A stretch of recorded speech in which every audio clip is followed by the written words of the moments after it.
Welcome to our first podcast as we talk about some introductory concepts in economics. And what I'd like to do is begin with this phrase, there ain't no such thing as a free lunch.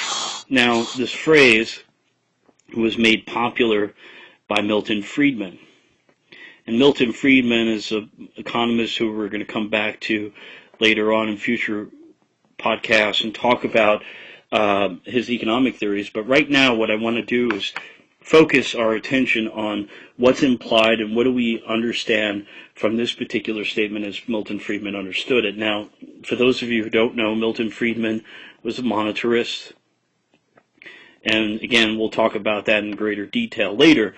But he did use this phrase, and we need to sort of discuss it and see what does this phrase actually mean. And so I'm just going to remove all this stuff. Now, this statement is loaded, right? This statement is loaded because there's a lot in this statement. And to understand this, what I'd like to do is use an example of Dunkin' Donuts, right? And Dunkin' Donuts, from time to time, will offer a free cup of coffee or will offer a free donut, right? And they do this for the purpose of, introducing a new product line or simply trying to expand their consumer base. And what does this mean? This free cup of coffee, right? Or this free donut. What does that mean? Well, it means that, if you show up on that particular day, you're going to get a free cup of coffee or a free donut. Makes sense, all right? But as economists, what does this free cup of coffee or free lunch, free donut, what does this imply? What does this mean? Well, it means that for this cup of coffee, right, resources went into the production of that particular cup of coffee. Now, what resources are we talking about? We're talking about land, labor, and capital. Now, as we understand, land is all the natural resources, so the coffee beans that are grown and grounded.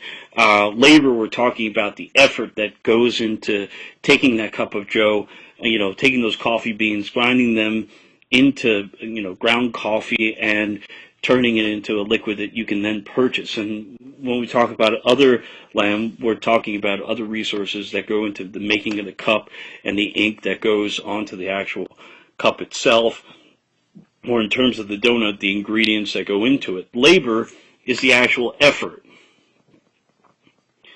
right? The human effort that goes into the actual production of this particular cup of coffee or of this particular donut. Now, everyone's been to Dunkin' Donuts. Everyone knows, or has seen the labor, the effort that actually goes into the getting your cup of joe or getting your donut. So, what does this mean? Well, these resources have been allocated to produce these particular two items.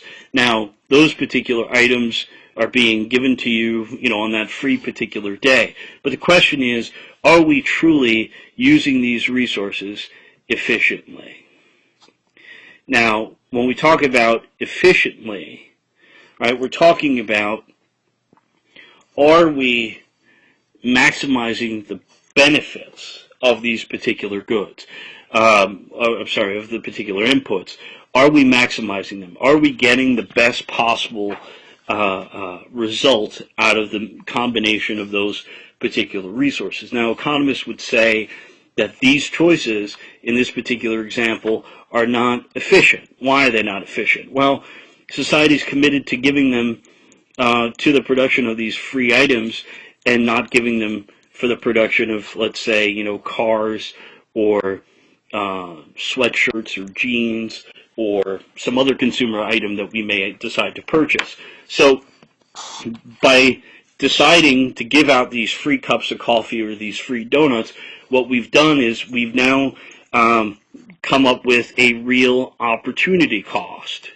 Right? Now, the opportunity cost here is that we've given up the fact that we're going to produce something else for the sake of producing these free cups of Joe and these free cups of, or free donuts, excuse me. So the opportunity costs themselves, right, what we're doing is we're basically taking scarce resources.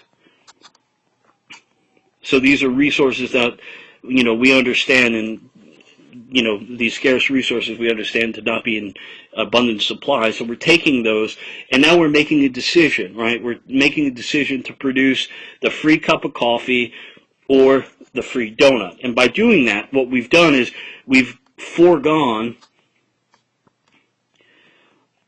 other outputs. Now, by doing that, what we understand is that we're not going to produce jeans or cars or any other items. We're simply going to produce these particular cups of coffee, right, and these donuts. So we've foregone any other opportunities. Now, what we need to understand, and this is the key with opportunity costs, is that those decisions that we've foregone, right, those other outputs that we've foregone, there is value or costs associated with giving stuff out for free. So what we need to understand is that even though you're getting a free sample, right, they're not free. They're not free because those scarce resources are going into producing something that you're essentially or seemingly getting for free, and in reality, there are costs associated with it.